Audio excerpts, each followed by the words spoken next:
Where'd you get that jacket? It's a statement piece. Somewhere there's a very nude cow whispering, worth it. Red Notice is a big action film, but above all, I feel like it's a story of a big friendship, of impossible friendships made real. So real-life chemistry always benefits that kind of story, and it seems like you, Dwayne, and Gal have tons of that.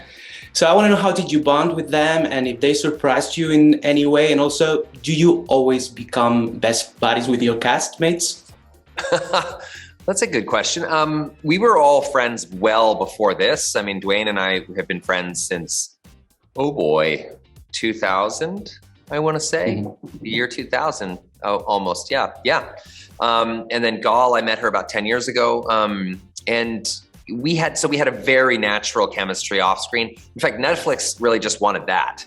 They wanted how we were off screen to be on screen, and that was obviously very easy to do. So that was a great part of it. And I do become friends with a lot of my castmates. You know, not always where you're seeing each other outside of work. I live in New York. Most of my peers live in Los Angeles.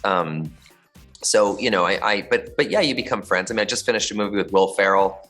I consider him to be a dear friend now, and we spent so much time together. So I love that part of it. You get to make, you get to make a lot of friends. And I usually work with people who play nice, generally. So that's always that's always a great thing to have as well. I feel like there might be a sort of a disconnect, as it happens many times, between how the critics and the audiences receive the movie. I feel like people are going to love the movie. Is that something that usually bothers you in any way, critics and reviews? No, I think that's sort of the nature of the beast. I mean, I've done movies that were, critical hits and, audience bombs. And then I've done movies that were, audience hits and critical bombs. It's just part of the nature of the beast, I take it more personally, I think, when I produce the movies, the ones I produce, I tend to, I've invested so much time and so much detail and so much work in.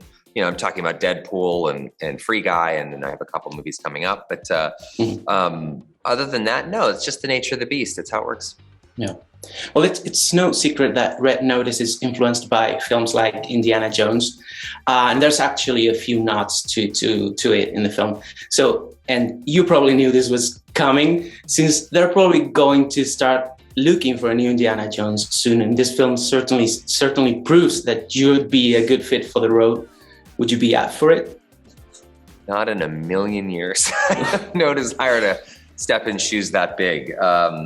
I don't know why I would do something like that. I mean, the best case scenario is you break even.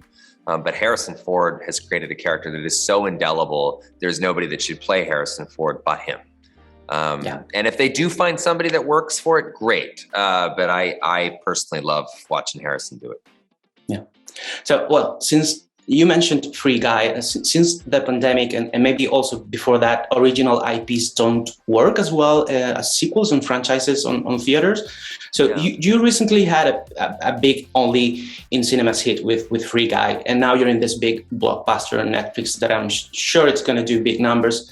So you're sort of having the best of both worlds, like Hannah Montana. So how do you see this shift developing in the next few years from your point of view inside the industry? I think there's absolutely room for both. I think it doesn't really matter. I think if you put the goods on screen and you're making something of quality, audiences will find it. And that's just always kind of historically been the case. And I don't think that's going to change.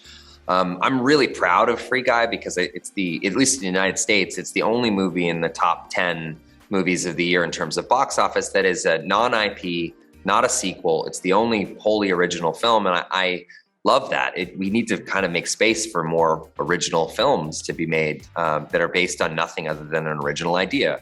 So that's exciting. That's very exciting for me, and I'm proud of Sean Levy. I'm proud of that entire team. So. Looking for something specific or just browsing? You're under arrest. Oh my God. Read the room. Girls will keep